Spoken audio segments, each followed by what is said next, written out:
السلام علیکم ورحمۃ اللہ وبرکاتہ۔ الحمدللہ رب العالمین والصلاة والسلام علی رسولہ الکریم وعلی آلہ وصحبہ اجمعین وبعد۔ جیسے کہ آپ جانتے ہیں، اس سے پہلے ہم نے عقیدے کی دو کتابیں پڑھی ہیں، ایک اصول ثلاثہ اور دوسری جو کتاب تھی وہ قواعد اربع، اور آج ہم تیسری کتاب شروع کر رہے ہیں، کشف الشبہات۔ تو یہ کتاب بھی عقیدے کے حوالے سے بڑی اہم کتاب ہے، اور یہ تینوں کتابیں شیخ محمد بن عبد الوہاب رحمہ اللہ انہی کی لکھی ہوئی کتابیں ہیں، اور یہ کتابیں آج اس دور میں، کہ جس دور کے اندر لوگوں کے عقائد اور نظریات اس میں بہت سا فساد پایا جاتا ہے، تو لوگوں کی اصلاح کے لیے یہ کتابیں انتہائی اہمیت کی حامل ہیں۔ تو اس کتاب کا آغاز اس عنوان سے کیا گیا ہے کہ انبیاء کی بعثت کا بڑا مقصد، انبیاء کس مقصد کے لیے اللہ تعالیٰ نے دنیا کے اندر بھیجے۔ وَلَقَدْ بَعَثْنَا فِي كُلِّ أُمَّةٍ رَسُولًا أَنِ اعْبُدُوا اللَّهَ وَاجْتَنِبُوا الطَّاغُوتَ۔ بے شک ہم نے تمام امتوں کی طرف انبیاء کو بھیجا، اور بھیجنے کا مقصد کیا بیان کیا ہے؟ أَنِ اعْبُدُوا اللَّهَ، کہ لوگ ایک اللہ کی عبادت کریں، وَاجْتَنِبُوا الطَّاغُوتَ، اور طاغوت سے بچیں، کفر اور شرک سے بچیں۔ سب سے پہلے رسول جو اللہ تعالیٰ نے بھیجے وہ نوح علیہ السلام ہے، اور جب نوح علیہ السلام دنیا میں ان کی بعثت ہوئی تو اس وقت اس زمین کے اوپر شرک جو ہے وہ پھیل چکا تھا، لوگ بتوں کی پوجا کرتے تھے، ایک اللہ کو چھوڑ کے اللہ کے شریک بنا رکھے تھے، اور خاص کر ان کے 5 بت کہ جن کی وہ پوجا کرتے، ان کا یہ مقام تھا کہ وہ جو 5 بت جن کی وہ پوجا کرتے، اس سے پہلے ان کی نیکیاں، ان کی عبادات، ان کا زہد، ان کا تقوی لوگوں میں معروف تھا۔ جب وہ 5 فوت ہو گئے تو جو کہ وہ صالحین تھے، لوگوں کو ان سے عقیدت تھی، محبت تھی، لوگوں نے ان کی تصویریں بنائیں احترام کے لیے، پھر اس کے بعد قبریں بنیں، پھر مورتیاں بنیں، اور پھر ان کی عبادت شروع ہو گئی۔ اس وقت میں نبی کریم صلی اللہ علیہ وسلم ہمیں بتاتے ہیں کہ آپ کی احادیث سے جو ہمیں خبر ملتی ہے کہ وہ صالحین لوگ، نیک لوگ، جن کے ساتھ انہیں بڑی محبت تھی، پیار تھا، تو وہ پیار ایک غلوف کو پہنچا، اور پھر غلوف سے آگے بڑھتا بڑھتا وہ اس مقام پر پہنچ گیا کہ لوگوں نے انہیں اپنا الہ بنا لیا۔ اور جو سورہ نوح ہے، اس سورہ نوح کے اندر حضرت نوح علیہ السلام ان کافروں اور مشرکوں کی بات کو بیان کرتے ہیں، تو قرآن نے وہ بات سورہ نوح میں نقل کی ہے۔ قال نوح رب انہم عصونی واتبعوا من لم یزدہ مالہ وولدہ الا خسارا ومکروا مکرا کبارا وقالوا لا تذرن آلہتکم، اور وہ کافر ایک دوسرے کو کہنے لگے کہ بھی جو اب تمہارے الہ ہیں، معبود ہیں، ان کو مت چھوڑنا، لا تذرن ودا ولا سواع ولا یغوث ویعوق ونسرا، اور کہنے لگے کہ یہ جو ہمارے 5 بت ہیں، ود، یغوث، یعوق، نصر، ان کو نہیں چھوڑنا، یہ ہمارے معبود ہیں، ہمارے الہ ہیں۔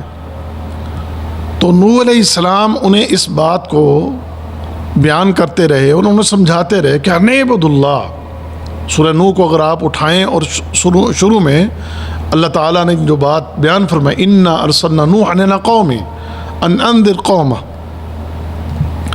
ہم نے نوح کو بھیجا کہ بھئی تم لوگوں کو ڈراؤ، انہیں توحید کی دعوت دو. وَلَقَدْ أَرْسَلْنَا نُوحًا إِلَىٰ قَوْمِهِ، ہم نے نوح علیہ السلام کو بھیجا، اور کیا پیغام دے کے بھیجا؟ یہی پیغام دے کے بھیجا کہ آپ انہیں توحید کا پیغام دیں، توحید کی دعوت دیں، انہیں ڈرائیں اس بات سے کہ وہ جو عمل کر رہے ہیں، وہ جو کفر اور شرک کر رہے ہیں، اس سے باز آ جائیں. اور نوح علیہ السلام نے پھر لیل و نہار انہیں وہ توحید کی دعوت دی، انہوں نے سمجھایا کہ تمہارا یہ عمل جو ہے یہ کفر ہے، یہ شرک ہے، اس کو ترک کرو. قوم سے یہ کہا کہ ایک اللہ کو معبود سمجھو اور ایک اللہ کو اپنا معبود مانو، اس کے ساتھ کسی کو شریک مت ٹھہراؤ. دن رات انہیں سمجھاتے رہے. اور آپ جانتے ہیں قرآن میں اللہ تعالیٰ نے بیان فرمایا کہ 950 سال تبلیغ کی نوح علیہ السلام نے، 950 سال طویل عمر پائی.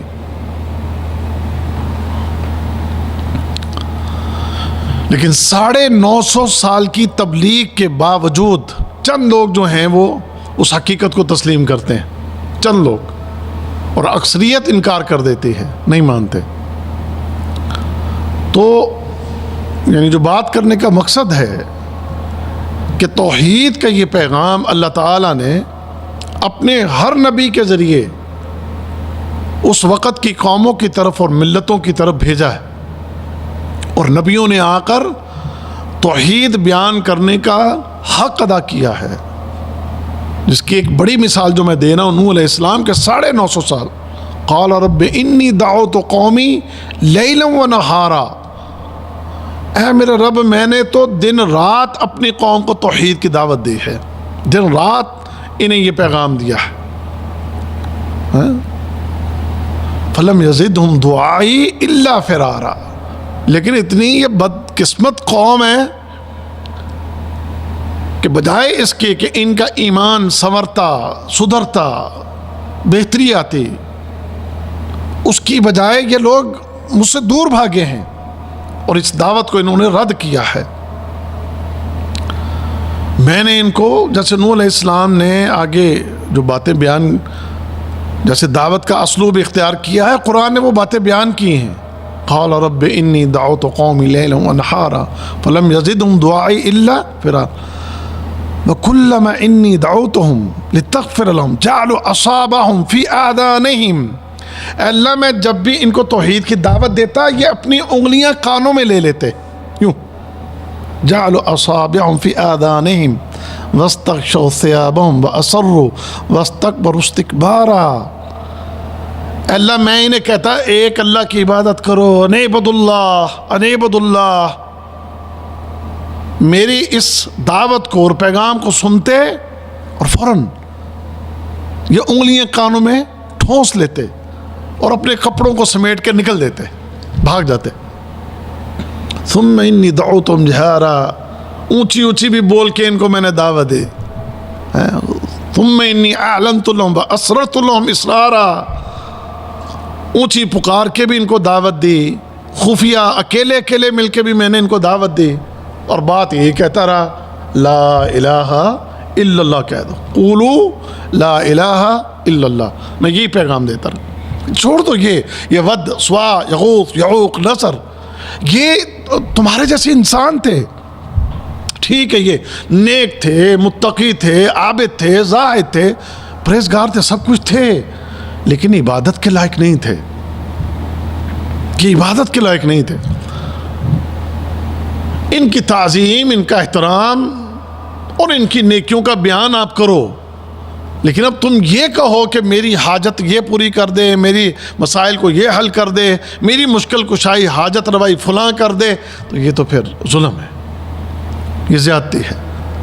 تو یہ پیغام نوح علیہ السلام نے اپنی قوم کو دیا، سلسلہ چلتا رہا، انبیاء آتے رہے، اللہ نبیوں کو بھیجتے رہے، قومیں بگڑتی رہیں، اللہ انبیاء کو بھیجتا رہا. نوح آئے ہیں، قوم کو سمجھا رہے ہیں، 950 سال تبلیغ کی، قوم نہ مانی، اللہ تعالیٰ نے قوم کو تباہ اور برباد کر دیا، اور نوح علیہ السلام اپنا حق ادا کر کے دنیا سے رخصت ہوئے۔ قوم ساری کی ساری اللہ نے برباد کر دی، الا وہ بچے کہ جو نوح علیہ السلام کے پیروکار تھے، باقی تمام کو اللہ تعالیٰ نے غرق کر دیا، تباہ کر دیا۔ پھر نئی قوم آئی، یہی قوم جو نوح علیہ السلام کی پیروکار قوم، ایک وقت گزرا، یہ قوم آگے چلتی رہی، وقت گزرا، اور یہ قوم آگے چل کے ان کے اندر بگاڑ آ گیا، بڑے فوت ہوئے، اگلی نسل آئی، اگلی نسل نے وہی عقائد زندہ کر لیے جو پیچھے تباہ ہونے والی قوم کے نظریات تھے۔ اللہ نے پھر نبی کو بھیجا، پھر رسول آیا، وہ بھی آ کر یہی کہتا رہا کہ بھیا نہیں عبد اللہ، عبد اللہ واتقوہ واطیعون، اللہ کی عبادت کرو، اللہ سے ڈر جاؤ، میری بات کو مانو۔ لیکن تمام انبیاء کا جو آپ جانتے ہیں کہ ان کی امتوں نے، ملتوں نے اور قوموں نے جو ان کے ساتھ معاملہ کیا، لڑتے رہے، جنگیں ہوتی رہیں، جہاد ہوتے رہے، سلسلہ چلتا چلتا محمد رسول اللہ صلی اللہ علیہ وسلم پر آ گیا۔ آپ کی جب بعثت ہوئی تو اس وقت بھی یہی حالات تھے، پہلی قوموں کی نسبت کچھ نئی چیزیں بھی تھیں، یا جو پہلی قوموں میں چیزیں گزرتی رہیں وہ تمام شاید اکٹھی ہو کے اس قوم کے اندر پائی گئیں۔ بتوں کی پوجا تھی، چاند ستاروں کی پوجا تھی، آگ کی پوجا تھی، یعنی پوری دنیا کے اندر مختلف علاقوں میں مختلف قسم کا شرک موجود تھا۔ ایران کے اندر مجوسی تھے، آگ کی پوجا کرنے والے، اور مکہ کے اندر لوگ موجود تھے کہ جو پوجا کر رہے ہیں مورتیوں کی۔ یمن میں پوجا ہو رہی ہے مورتیوں کی، شام میں پوجا ہو رہی ہے، فلسطین میں پوجا ہو رہی ہے، اور اسی طرح سورج کو جو ہے اس کو دیوتا سمجھ کے اس کی پوجا ہو رہی ہے، ستاروں کی پوجا ہو رہی ہے۔ تو یہ سلسلے نبی کریم صلی اللہ علیہ وسلم کے دور کے اندر بھی موجود ہے۔ تو آپ بھی آئیں تو کیا کیا آپ نے؟ سب سے پہلی بات جو اپنی قوم کو، ملت کو مکہ میں آپ نے اکٹھا کر کے آپ نے جو دعوت دی، پیغام دیا، وہ کیا کہا؟ یا ایھا الناس قولوا لا الہ الا اللہ، اے لوگو یہ کہہ دو کہ لا الہ الا اللہ، اللہ کے سوا کوئی معبود نہیں ہے۔ لیکن جو اس قوم نے نبی کریم صلی اللہ علیہ وسلم کے ساتھ کیا آپ سب جانتے ہیں، یہاں تک کہ آپ اس حد تک مجبور ہو گئے کہ اپنا محبوب ترین شہر مکہ آپ کو چھوڑنا پڑا، اور چھوڑ کے آپ کو ہجرت کر کے مدینہ میں آنا پڑا۔ تو یہ اللہ تعالیٰ نے انبیاء کو دنیا میں بھیجا، اور دنیا میں آ کر انبیاء نے توحید کے پیغام کو عام کرنے کے لیے لیل و نہار اپنی خدمات پیش کی، اور اس کے نتیجے میں قوم نے ان کے ساتھ جو معاملات کیے، پھر اس قوم کو جو اللہ نے سزائیں دیں، یہ آج کے اس دور کے ہر مسلمان کو اپنے ذہن میں رکھنا چاہیے کہ عقیدے کا معاملہ یہ انتہائی اہم ہے۔ یہ باتیں کو قصے کے لیے، کہانیوں کے لیے اور صرف واہ واہ بلے بلے کے لیے یہ سب کچھ بیان نہیں ہوا قرآن میں، یہ بتانے کے لیے بیان ہوا ہے کہ دیکھو عقیدے کا معاملہ سب سے اہم معاملہ ہے۔ تمہارا دنیا میں آنے کا مقصد کیا ہے؟ تم دنیا میں آئے تو کیوں آئے ہو؟ کہ تمہارا عقیدہ جیسا بھی ہو ویسے ہی چلتا رہے؟ تم جو چاہو اپنے عقیدے کو ویسا بنا لو، عقیدے کے بارے میں جو تمہارے نظریات ہوں بس ویسے ہی چلے گا، اور تم جناب یہاں دنیا میں بھی کامیاب اور آخرت میں بھی کامیاب؟ نہیں، ایسا نہیں ہوگا۔ اس کے لیے پچھلی قوموں کے واقعات کو پڑھ لو، انبیاء کے آنے کے مقصد کو پڑھ لو، اللہ کی اتاری جانے والی کتابوں کو پڑھ لو، اور پھر جن قوموں نے جس قوم نے اپنے اپنے نبی کی بات کو مانا ان کی کامیابیاں دیکھ لو، اور جنہوں نے انکار کیا، مقابلہ کیا، ان کا انجام دیکھ لو۔ یہ ساری باتیں اس لیے بیان ہوئی ہیں۔ قرآن واقعات کو بیان کرتا ہے، بار بار بیان کرتا ہے۔ لوگوں موسیٰ کی قوم کا حال دیکھ لو، لوگوں عیسیٰ کی قوم کا حال دیکھ لو، شعیب کی قوم کا حال دیکھ لو، قوم عاد دیکھ لو، قوم ثمود دیکھ لو۔ یہ سارے واقعات بیان کر کے اللہ تعالیٰ اس دنیا میں انسان کی تخلیق کے مقصد کو واضح کر رہا ہے۔ وَمَا خَلَقْتُ الْجِنَّ وَالْإِنسَ إِلَّا لِيَعْبُدُونَ۔ اے جنوں اور انسانوں کی جماعت، تم یہ جو دنیا میں زندگی بسر کر رہے ہو، تمہارا اولین مقصد یہ ہونا چاہیے کہ ایک اللہ کی عبادت اور اس کے ساتھ کوئی شریک نہیں، اس کی عبادت بس۔ یہ نہیں کہ تم آگے چل کے بنا لو کہ جناب یہ لاہور والا، یہ دلی والا، یہ جناب پاک پتن والا، یہ جناب فلاں شہر والا، یہ فلاں شہر والا، یہ فلاں فلاں یہ کر سکتے ہیں، فلاں فلاں جناب ان کی طاقت ہے، شکتی ہے، قوت ہے، اس میں یہ پاور ہے، ان میں بکواس ہے، جھوٹ ہے۔ صرف اور صرف ایک طاقت ہے، ایک طاقت ہے، ایک قوت ہے، جس اکیلے نے پوری دنیا کو بنایا۔ کون ہے جس نے پوری دنیا کو بنایا؟ سوال کرو تو جواب ملے گا، کس نے بنایا ہے؟ کہیں گے اللہ نے۔ آپ سوال کرو کہ یہ سورج کو مشرق سے نکالنے والا کون ہے، مغرب میں لے جانے والا کون ہے؟ جواب ملے گا اللہ۔ آپ سوال کرو رات آئی کون لے کے آیا، رات چلی گئی کون لے گیا، دن آیا کون لایا، دن چلا گیا کون لایا، سردی آئی گرمی آئی چلی گئی کون لایا اور کون چلا لے گیا، بارش اتری کس نے اتاری؟ ایک ایک چیز کا سوال کرتے جاؤ، جواب ایک ہی، جواب ایک ہی، اللہ۔ تو پھر عبادت کے لائق بھی جواب ایک ہی کہ اللہ، سمجھ گئے نا، عبادت کے لائق بھی اللہ۔ تو یہ ایک پیغام ہے توحید کا، اور اسی پیغام کو لے کر انبیاء دنیا میں تشریف لائے اور انہوں نے یہ پیغام عام کیا۔ اللہ اکبر کبیرہ۔ جیسے ہم نے پچھلے درسوں میں بھی یہ بات کی تھی کہ کوئی اللہ کا مقرب ترین فرشتہ بھی ہے تو وہ بھی عبادت کے لائق نہیں ہے۔ جبرائیل امین اللہ کے تمام فرشتوں میں سب سے اونچا مقام رکھتے ہیں، لیکن مجھے آج ایک ضرورت پڑ گئی، ایک حاجت پیش آ گئی، میرے اوپر کوئی اللہ نہ کرے مشکل آ گئی، تو میں یہ کہوں یا جبرائیل آ زمین پہ، آ میری مدد کو، آ میری مشکل کشائی کو، میری پریشانی کو دور کرنے کے لیے، تو جائز ہے؟ نو۔ اور بڑا پاورفل فرشتہ ہے، بڑا طاقت والا فرشتہ ہے، کوئی گناہ نہیں ہے فرشتوں کے ذمے، پاک صاف اور نکھری ہوئی صاف ستھری ہستیاں۔ کبھی زندگی میں فرشتوں میں سے کسی فرشتے نے اللہ کی نافرمانی نہیں کی۔ لا یعصون اللہ ما امرہم ویفعلون ما یؤمرون، اللہ کہتے ہیں فرشتے کبھی میری نافرمانی کرتے ہی نہیں، وہ وہی کرتے ہیں جو میں ان کو حکم دیتا ہوں، اور ہر دم، ہر لہجہ، ہر وقت وہ اللہ کی عبادت میں مصروف ہیں، ہر وقت۔ ایک سیکنڈ بھی ایسا ان کی زندگی میں نہیں آیا کہ جس سیکنڈ میں فرشتے نے اللہ کی عبادت نہ کی ہو، لیکن وہ عبادت کے لائق نہیں ہے۔ اتنا اونچا سٹیٹس ہے، اتنا اونچا مقام ہے فرشتے کا، لیکن میں یہ نہیں کہہ سکتا کہ اے جبرائیل، اے میکائیل، اے اسرائیل، اے اسرافیل میری مدد کر۔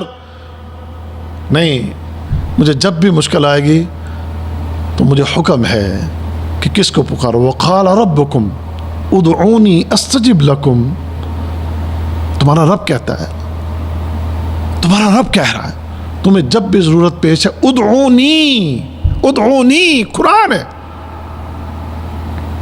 اب ایک جو اشکال پیدا کیا جاتا ہے نا، جیسے ہمارے بر صغیر میں خاص کر یہ اشکال ہوتا ہے، وہ جی چھت ہے، چھت کے لیے سیڑھی ہے، سیڑھی کے بغیر آپ چھت پہ نہیں جا سکتے، وہ جی آپ نے کسی بادشاہ کو ملنا ہو تو پہلے وزیر ہے، درمیان میں چپڑاسی ہے، یہ بکواس جھوٹ ہے۔ اللہ کے بندو، یہ مثالیں اللہ کے لیے نہ دو۔ وزیر اندر بیٹھا ہے، صدر اندر بیٹھا ہے، اس کو پتہ نہیں ہے دیوار کے باہر کون آیا ہے، اس لیے تمہیں ضرورت پیش آتی ہے کہ تم کسی کے ذریعے اندر خبر بھیجو کہ جناب آپ کی رعایا میں سے ایک بندہ کوئی شکایت لے کر آیا ہے، آپ کو ملنا چاہتا ہے۔ سمجھ گئے نا؟ دنیا کے بادشاہوں کو، دنیا کے صدر اور وزیر کو چپڑاسیوں کی ضرورت ہے، وزیروں کی ضرورت ہے۔ اس کے بغیر بادشاہ سلامت کو، وزیر کو، صدر کو نہیں پتہ چلتا کہ عوام کے مسائل کیا ہیں، ان کو نہیں پتہ چلتا۔ سمجھ گئے؟ یہ مثالیں مت بیان کرو۔ اور یہ چھت دور ہے یار، چھت دور ہے، اس پر چڑھنے کے لیے، پہنچنے کے لیے تجھے ہاں واقعی سیڑھی کی ضرورت ہے، لیکن میرا رب دور نہیں ہے، اللہ دور نہیں ہے۔ دونوں مثالوں کا رد یہ ہے، پہلی بات تو یہ کہ میرا رب اندھیرے میں پڑی ہوئی چیونٹی کسی کالے پتھر پر ہو اور وہ چل رہی ہو تو اللہ کی قسم میرے رب کو اس کے قدموں کی آواز بھی معلوم ہے۔ ایک چیونٹی رات کے اندھیرے میں اور کسی کالے پتھر پر ہے، اللہ اس کو دیکھ بھی رہا ہے، اس کے چلنے کی آواز کو سن بھی رہا ہے، اور وہ چیونٹی جب پکارے تو اس کی پکار کو بھی سن رہا ہے۔ تو تمہارا وزیر تو اللہ کے بندوں کے دیوار کے باہر کون کھڑا ہے اس کو پتہ ہی نہیں ہوگا کون کھڑا ہے، وہ باہر کھڑا کوئی بات کر رہا ہے اس کو پتہ ہی نہیں ہوگا کیا بات کر رہا ہے۔ تو یہ اللہ کے لیے یہ مثالیں مت دو۔ تم کسی بات کو چھپاؤ، ظاہر کر دو۔ ایک بات ابھی تمہارے دل کے اندر اٹھتی ہے، وَلَقَدْ خَلَقْنَا الْإِنسَانَ، اللہ کہتے ہیں انسان تجھے ہم نے پیدا کیا ہے، وَنَعْلَمُ مَا تُوَسْوِسُ بِهِ نَفْسُهُ، اللہ کے بندے ابھی بات تیری زبان پہ نہیں آتی، ابھی صرف بات تیرے دل میں آتی ہے، ہمیں پہلے پتہ چل جاتا ہے۔ یہ اللہ کہہ رہے ہیں ابھی بات تیری زبان پہ نہیں آتی، ابھی بات تیرے دل میں ہوتی ہے اور ہم اس کو جان لیتے ہیں۔ اور کہا کہ سیڑھی اور چھت دور ہے، اور رب کیا کہتا ہے وَنَحْنُ أَقْرَبُ إِلَيْهِ مِنْ حَبْلِ الْوَرِيدِ، اے میرے بندے تیری شاہرگ تیرے اتنا قریب نہیں ہے جتنا میں تیرے قریب ہوں۔ یہ قرآن ہے۔ اب یہ مثالیں دینا کو تک بنتا ہے ان مثالوں کا، بے تکی اور بے ڈھنگی اور فضول قسم کی مثالیں دے کر اپنے لیے یہ شرک کے دروازے کھولنا۔ تو اللہ نے یہ بات سمجھائی ہے کہ دیکھو مسئلہ یہ ہے کہ تمہیں توحید کا پیغام دینے کے لیے کوئی ایک نہیں، دو نہیں، 100 نہیں، 1000 نہیں، 1,24,000 پیغمبر اللہ نے زمین پر بھیجے، 1,24,000 پیغمبر، اور تمام نبیوں اور پیغمبروں کا یہی پیغام ہوتا اَنِعْبُدُوا اللَّهَ، ایک اللہ کی عبادت کرو۔ اب تمہیں کوئی ضرورت پیش آئے، حاجت پیش آئے، عبادت کرنا ہو تو پھر اس کے لیے پکارنا ہے تو اللہ کو، کسی فرشتے کو نہیں، کسی نبی کو نہیں، کسی رسول کو نہیں، کسی ولی کو نہیں، کسی صالح کو نہیں، کسی کی قبر پہ کھڑے ہو کے یا بابا یا فلاں میں آیا ہوں تیرے دربار پہ فریاد لے کے، میری فریاد کو تو پورا کر، نہیں۔ وہ جس نے تجھے تیری ماں کے پیٹ میں کھلایا پلایا رکھا، تیری حفاظت کی، ایک پانی کے قطرے کو گوشت بنایا، اس کو خون دیا، اس میں ہڈیاں رکھیں، اس میں خون چلایا، اس میں پانی رکھا، اس میں آنکھیں بنائی، ناک، دل، دماغ، ہونٹ، سر، ہاتھ، پاؤں، انگلیاں، جوڑ، سبحان اللہ، کس نے بنائے؟ کس نے یہ تیری ضروریات کا خیال رکھا ہے؟ اور پھر وہاں تیرے ماں کے پیٹ میں تجھے خوراک پہنچانے کا سارے بندوبست کیے کس نے ہیں؟ یہ سب کو اللہ نے کیے ہیں۔ اب تو زمین پر آیا، دیکھنے لگا، سننے لگا، بولنے لگا، دوڑنے لگا، کام کرنے لگا، اب حاجت پیش آئے تو فلاں بابا، فلاں سرکار، فلاں مزار، فلاں دربار، اے بے وقوف اور احمق۔ تو یہ چیزیں سمجھنے والی ہیں۔ تو انبیاء نے یہ پیغام قوموں کو دیے، جنہوں نے مان لیا وہ کامیاب ہو گئے، اور جنہوں نے انکار کیا وہ تباہ اور برباد ہو گئے۔ ان کی تباہی اور بربادی اور یہ ساری مثالیں جو اللہ نے قرآن میں بیان کی ہیں، اس قوم کے لیے اور قیامت تک آنے والی تمام قوم کے لیے یہ پیغام ہے کہ اپنے عقیدے کے اندر کہیں جھول نہ کھانا اور کہیں خرابی پیدا نہ ہونا، اپنے عقیدے کو بچا لو۔ عقیدہ بچ گیا، تمہارا دین بچ گیا، تمہارا دین بچ گیا، تمہاری دنیا بچ گئی اور تمہاری آخرت بچ گئی۔ اور اگر تمہارا دین چلا گیا تو پھر نہ دنیا کسی کام کی ہے نہ آخرت کسی کام کی ہے۔ عقیدہ بگڑ گیا تو تمہارا دین بگڑ گیا، دین بگڑ گیا تو دنیا اور آخرت دونوں جہان تمہارے تباہ اور برباد ہو گئے۔ تو یہ ایک پیغام انبیاء کی طرف سے، اللہ کی طرف سے انبیاء کے ذریعے ہمیں پہنچا ہے، اور اس کو سمجھنا، سیکھنا اور اس پر عمل پیرا ہونا یہ وقت کی ضرورت ہے، ہماری ضرورت ہے، اور دنیا و آخرت میں کامیابی کے لیے انتہائی اہم ہے۔ اب ایک اور اہم بات، ہم یہ پہلے بھی یہ بات پڑھ چکے، لیکن اس کتاب کے اندر پھر لوگوں کی نصیحت کے لیے اور تربیت کے لیے یہ موضوع پھر یہاں بیان ہوا ہے کہ مشرکین کا جو عقیدہ تھا توحید ربوبیت میں وہ ٹھیک تھے۔ جیسے آپ جانتے توحید کی کتنی قسمیں ہیں؟ 3 قسمیں ہیں۔ ان 3 میں سے ایک یہ بات ان کی جو تھی نا توحید ربوبیت، وہ بالکل درست تھے، مانتے تھے زمین کو پیدا کرنے والا کون؟ آپ پوچھ لو تو کہیں گے اللہ۔ آسمانوں کو بنانے والا کون؟ اللہ۔ کون پالنے والا، کون چلانے والا اس سارے معاملے کو؟ کہیں گے اللہ۔ جیسے یہ قرآن کی آیتیں بھی یہاں پر نقل کی گئیں، ان آیتوں کو پڑھ لینا۔ اور یہ بھی وہ مانتے تھے کہ اصل رزق دینے والا کون ہے؟ ایسے یہاں یہ جو پہلی ایک آیت سورہ یونس کی ہے، قل من یرزقکم من السماء والارض، تمہیں زمین و آسمان سے رزق دینے والا کون ہے؟ امن یملک السمع والابصار، اور کانوں اور آنکھوں کا کون مالک ہے؟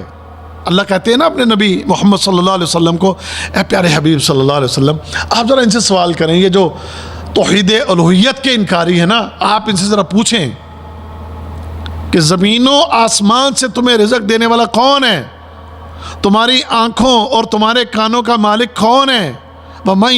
وَمَن يُخْرِجُ الْحَيَّ مِنَ الْمَيِّتِ وَيُخْرِجُ الْمَيِّتَ مِنَ الْحَيِّ وَمَن يُدَبِّرُ الْأَمْرَ، کون ہے کہ جو زندہ کو مردہ سے اور مردہ کو زندہ سے نکالتا ہے اور تمام معاملات میں تدابیر اختیار کرتا ہے؟ وہ کون ہے؟ تو اللہ نے بتایا وہ کیا کہیں گے، فَسَيَقُولُونَ، پس وہ کہیں گے اللہ۔ وہ کون ہے؟ وہ اللہ ہے۔ فَقُلْ أَفَلَا تَتَّقُونَ، اور پھر یہ بتاؤ کہ تم اپنے آپ کو شرک سے بچاتے کیوں نہیں؟ جب تم توحید کی اس قسم کو مان رہے ہو اور اس بات کا اقرار کر رہے ہو، زمین سے ایک دانے کو، گندم کے ایک دانے کو تم نے زمین میں ڈالا ہے، تو زمین سے اس ایک دانے کو 700 دانے کر کے نکالنے والا کون ہے؟ دانا کتنا ڈالا تم نے؟ ایک ڈالا، اس میں 7 بالیاں نکلتی ہیں، اور ہر بالی کے اندر کتنے دانے ہوتے ہیں؟ 100 دانا ہوتا ہے، سمجھ گئے؟ ایک دانے کو 700 دانوں میں بدل کے دینے والا کون ہے تمہیں؟ کس نے دیا ہے؟ کوئی ہے قبر میں پڑا ہوا جو وہ یہ کام کر دے تمہارے لیے؟ کوئی ہے قبر میں پڑا ہوا کوئی بہت بڑا وہ تمہارے لیے یہ سارے بندوبست کر رہا ہو؟ جبرائیل امین، اسرائیل، میکائیل، یہ بڑے بڑے فرشتے، اللہ کی قسم وہ بھی یہ کام نہیں کر سکتے۔ دنیا کی کوئی طاقت یہ کام نہیں کر سکتی، لیکن عرش پر مستوی ہمارا رب، بس اس کا حکم چل رہا ہے، ایک دانہ تمہیں 700 دانے کر کے مل جاتا ہے۔ سمجھ گئے نا؟ تم ایک درخت کسی چیز کا، مثلا کھجور ہے، آپ ایک کھجور لگا دیتے ہو، ایک کھجور آپ نے ایک درخت، اس کی آپ نے ایک چھوٹا ایک درخت آپ نے کھجور کا لگا دیا، بڑا ہوا، سال ہا سال تم اس سے کھجوریں اتارتے رہتے ہو، سال ہا سال اس سے کھجوریں اتر رہی ہیں ہر سال۔ جب اس کا موسم آیا، یہ بھی موسم آ گیا، جا کے دیکھو ہری بھری کھجوریں ہوئی پڑی ہیں، سمجھ گئے نا؟ درخت ہرے بھرے ہوئے پڑے ہیں، کھجوریں سج گئے، اور کس ترتیب کے ساتھ سبحان اللہ وہ ایک درخت تمہیں ہر سال دیکھیں نا، گندم کے لیے تمہیں ہر سال گندم کے دانہ ڈالنا پڑتا ہے، پھر جا کے گندم نکلتی ہے، لیکن کھجور کا ایک ہی دفعہ تم نے جناب وہ اس درخت کو لگا دیا، اب سال ہا سال کھجور بار بار تمہارے لیے وہاں سے اتر رہی ہے۔ کون ہے؟ کون ہے؟ پاکستان والے تو کہتے ہیں نا فلاں بابا فلاں دے رہا، سعودی عرب میں کہاں سے آ رہا ہے؟ کہاں سے آ رہا ہے؟ ایک ہی ہے، وہ اللہ ہے، وہ ہمارا رب دے رہا ہے۔ یہ میرے کان سن رہے ہیں، میری آنکھیں دیکھ رہی ہیں، آنکھوں کی روشنی کس کے ہاتھ میں ہے؟ جب چائے مٹھا کے رکھ دے، جب چاہے تمہارے کانوں کی سماعت کو چھین لے، اور تو ہیں کیا کہہ رہے ہو، سنا نہیں، بولنا پھر سے، او سنائی نہیں دے رہا۔ کس نے لے لی سماعت؟ او آنکھیں دیکھنی نہیں، کس نے لے لی آنکھیں؟ اللہ۔ تو یہ بڑے خوبصورت انداز میں اللہ تعالیٰ یہ ساری باتیں لوگوں کے سامنے بیان خالق کائنات نے کی ہیں قرآن کے اندر۔ اَمَّن یُخْرِجُ الْحَیَّ مِنَ الْمَیِّتِ، کون ہے جو زندہ کو مردہ سے نکال دے یا مردہ کو زندہ سے نکال دے؟ آپ انڈے کو دیکھ لو، انڈا کیا ہے؟ اس انڈے کو جو جناب وہ ٹوٹتا ہے تو زندہ ایک چوزا اس میں سے نکل آتا ہے۔ یہ حی من المیت، انڈا کیا ہے یار؟ ایک مردہ چیز ہے، ڈیڈ چیز ہے، اس کے بچہ بننے سے پہلے اس کو توڑ دو تو زردی نکلے گی، سفیدی نکلے گی، بس بات ختم۔ لیکن اگر اس کو ایک مخصوص طریقے سے رکھو تو وہ مردہ انڈا جب ٹوٹے گا تو اس میں سے ایک زندہ بچہ نکل آئے گا۔ کس نے نکالا؟ کوئی ہے دنیا کی طاقت یہ کرنے پر قدرت رکھتی ہو؟ تو یہ مثالیں اللہ تعالیٰ دے کر پوچھتا ہے۔ اور اس وقت کے کافروں نے یہ مانا، کہتے فَسَيَقُولُونَ اللَّهُ، یہ تو اللہ کے سوا کوئی بھی نہیں کر سکتا۔ فَقُلْ أَفَلَا تَتَّقُونَ، پھر احمقو، بے وقوفو، جاہلو، پھر تم شرک چھوڑتے کیوں نہیں؟ تمہارے اندر یہ پھر شرک کیوں پایا جاتا ہے؟ تو یہ چیزیں جو ہیں نا عقیدے کے بارے میں اللہ تعالیٰ نے مختلف انداز میں قرآن کی آیات کے اندر بیان کر کے لوگوں کو دعوت فکر دی، اور یہی دعوت فکر آج بھی اور قیامت تک کے تمام لوگوں کے لیے ہے۔ اب اگر کوئی تدبر کرے گا اور غور کرے گا تو پھر وہ اللہ کے در کو چھوڑ کے کسی اور کے در کا سوالی نہیں بنے گا۔ اور اگر وہ تدبر نہیں کرتا، ہماری بدقسمتی یہ ہے کہ ہم قرآن پڑھتے نہیں ہیں، ہم قرآن جانتے نہیں ہیں، ہمیں قرآن کا علم نہیں ہے، نہ ترجمہ جانے، نہ تفسیر جانے، نہ پڑھیں ہم اس کو۔ تو پھر جو کسی کا دل کرتا ہے ان کے عقیدے کو جدھر چاہتا ہے مولڈ کر لیتا ہے، گھما لیتا ہے، اور یہ ہمارے قوم اس کے پیچھے لگ کے اپنے عقیدوں کو برباد کر لیتی ہے۔ اسی لیے تو آج آپ کو پاکستان میں، انڈیا میں، بنگلہ دیش، ان ملکوں میں خاص کر گلی گلی کے اندر آپ کو جناب ابھی وہ جب پکڑا جائے تو کہتے ہیں جعلی پیر ہے، جب پکڑا نہ جائے تو کہتے ہیں اصلی پیر ہے۔ اس وقت تک اصلی پیر ہے جب تک پکڑا نہیں جاتا، اور جب پکڑا جائے تو پھر کیا ہو جاتا ہے؟ وہ جعلی پیر ہے۔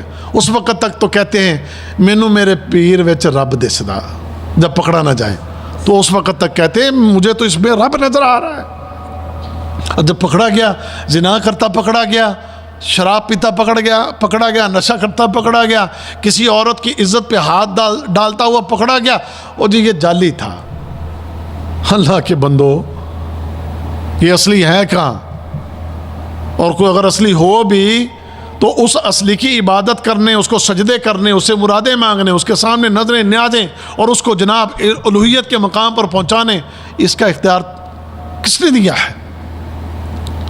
تو یہ دعوت فکر ہے۔ تو باقی اس پر بات انشاءاللہ مزید ہوگی، آج اس کا تعارف، اور اگلے درس میں اس پر مزید انشاءاللہ تفصیل سے بات کریں گے۔